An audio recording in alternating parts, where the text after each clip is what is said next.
Hey guys, what's up? Back at it again with another video. This video is going to be on how I caught those jack smelts with my friend Mike. I'm going to show you my rig setup on that. Because I guess when we switched rods, Mike hooked up on the fish, which I have that video link in the description below. So if you want to see that, go ahead and look at that, view it, subscribe, and like it, because there's going to be more of those. But when he hooked up, I guess when the fish was on there, we were trying to unhook it, one of them, the hook, get my weight off, hook completely broke off. I don't know if you can see it, that little ring right there broke off completely, so I gotta make a new one of these. So I'm gonna show you how I did it, what I used in my setup, so stay tuned. Sorry about the bright light, but so this is my rig. This is not the reel for the rig. This is a 20-pound with 130 yards of line capacity. It's a master long spool, and this one is a Shakespeare Navigator rod. This is about, I want to say maybe a 5-foot rod, 6-foot rod. When you're catching jack smelts, the best type of rod to use and best type of equipment to use when you're catching them is light tackle. Not only is it better to feel the bites when you have this rig, it's funner to catch them on because you can feel them bite. You can feel the rod tip, you can feel them swimming around. So it's a really good idea if you're going to catch jack smelts to catch on light tackle. Alright, so let me show you the setup I have now. So this, it's kind of hard to see, but there's 1, 2, and the third rig, and then the weight. This is called the sabiki rig. The way it works is you have your weight, you drop down in the water, and keep this tension tight when you're trying to catch them. You want to be able to drop it down, let it hit the very bottom, and then pull up. So when you pull it up, the weight is just dangling, so the line is tight. So when they bite, they'll bite on the bait, and they'll hook themselves, and you'll feel it when they bite. So this drops down, keeps the line tight, they grab it, they try to run, it gets hooked. So that's the setup, or the reason why for sabiki. Alright. So let me get an extra hook because I believe I am all out. So I gotta get another one. But I need to buy more size 8 hooks because these guys are way too much fun to catch. So, alright, so to start off by to making the sabiki rig, you're going to need some line. And I need to find my ring. Okay. So I got my ring, I got my line, which is way too much on here. It's coming out. So I gotta reel this back in.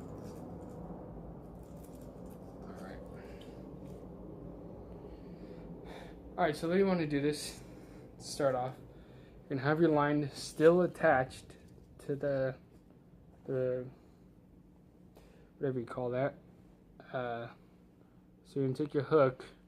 Make sure you're putting the hook like that. The hook side is facing away from you. Go ahead and pop that through. You're gonna put all 3 hooks on.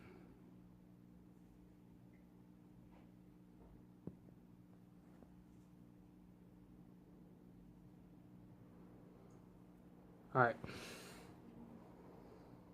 So once you have that, make sure you kind of have the hooks out of your way so you can work without hooking yourself. So you're going to take this end and you're connect it like that. So So you have a loop. Make sure you have a big loop, okay? Because this is where the bottom of the sabiki rig starts, and this is where your weight's gonna go on. All right, so go ahead and do that. All right, I want you to make a knot, and you're gonna push one loop into the other loop. But remember, we need this with both lines together at the same time, so that you have that good tension. And oh, that's a bad one. Sorry, I'm gonna cut that off. See, this is a good reason why you gotta keep your line on the spool. But okay, let's try this again. Jesus. All right. So remember, you want a big enough loop. So I'm going to say maybe let's go an extra more. Alright. So you're going to loop it. So you're going to take both lines like this. You're going to loop it. And you're going to pull. Pull tight. See, that's how big of a loop you want. Just like that. You want a big enough loop. That's the size about my finger. That's a good way. Okay. So the way this is going to work is you're going to take, you can use this for anyone. If you want to use the little other piece to this side of the swivel, you can use that and just tie it on to the end of this, and you can always switch out. But if you don't have that, just take your weight.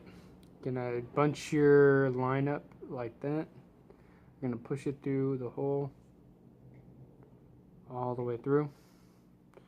Then once you have it like that, you're going to open up the loop, slide it right over, just like that, and then you're going to pull. Once I have that over there you go. Once I have that over like that, so your hook stays on there. Okay, and what I like to do is, just to ensure it more, I like to take the two lines, the two leftover lines, sorry about the bad, those guys, and I like to flip them around to their side, just so to ensure that my weight is not going to leave. And when you do that, make sure you pull tight and it's not going to go anywhere. Okay. Now, I'm just doing a rough idea of this, but it's going to be okay. So take your first hook, and you're going to want to measure about 6 inches from this knot to the hook. Okay. So, you do the same thing. You're going to have a loop, and you're going to make a knot. Going to push the hook through. Now, when you do this, to make it stronger, you want to knot it twice. You go once and twice, and then you're just going to pull. Make sure you don't have too big of a loop on the hooks. Just about like that will do. That's about my first joint from my thumb to the top of my thumb. That's about a good distance. So you should have it like that. Alright. Then you're going to do that again to the next one, about 6 inches again. Gonna loop it, make a knot, gonna push it through once, and then push it through again twice, then pull tight. So then you have it like that. 1, 2, then you wait. Okay. Then your last one, same thing. You want about, again, 6 inches. Loop it around your finger. Not once, and loop it in again, not twice. And then, ow, just poked myself. Make sure you don't do that. And then you're gonna pull tight, making sure you don't have a big loop. So you end up with 1, 2, 3, and then your weight. And now with me, I'm going to cut off the extra string on my weight. Just like that. Good, I had extra line. Alright, so once you feel more confident in that, and you feel like that's about a good, distance for you, you're going to measure from your last hook to about 6 inches up, maybe a little bit more, just so you have your swivel. So you're going to cut the line off. Then you're going to take your swivel, you're going to take that, and you're going to tie the line onto the swivel. The way you do that is you hook it through the loop, you pull, so you have even enough, and you just wrap it around 7 times. 1, 2, 3, 4, 5, 6, 7. Okay, so once you have 7, there should be a loop at the very bottom, right there. Not the loop on the swivel, the loop on the line right there. Take that and put your line through and pull tight. Making sure always not to hook yourself, because that would hurt, like I already did in the video. What I like to do is I like to put in my teeth.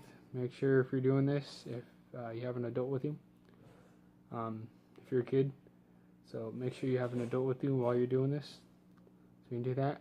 I put it in my teeth and pull tight. Just ensure I have a nice tight knot.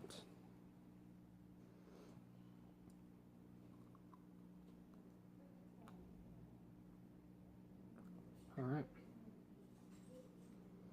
Then just cut off your excess line. Alright. Once you've done that, you just made a sabiki rig. Okay?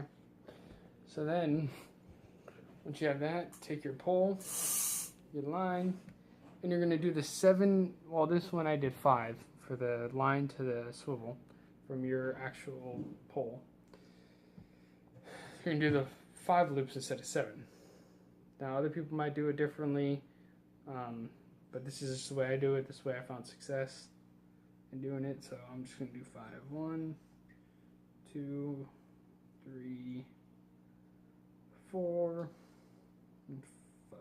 Remember, you put it through that loop. You have the loop in the line, and you're gonna,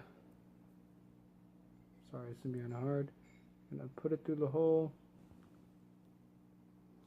and pull tight.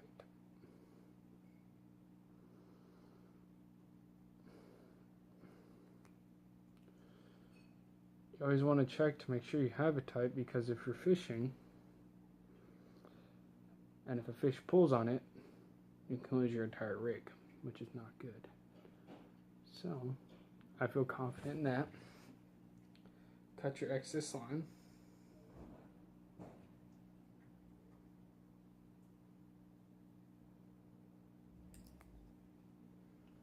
Alright.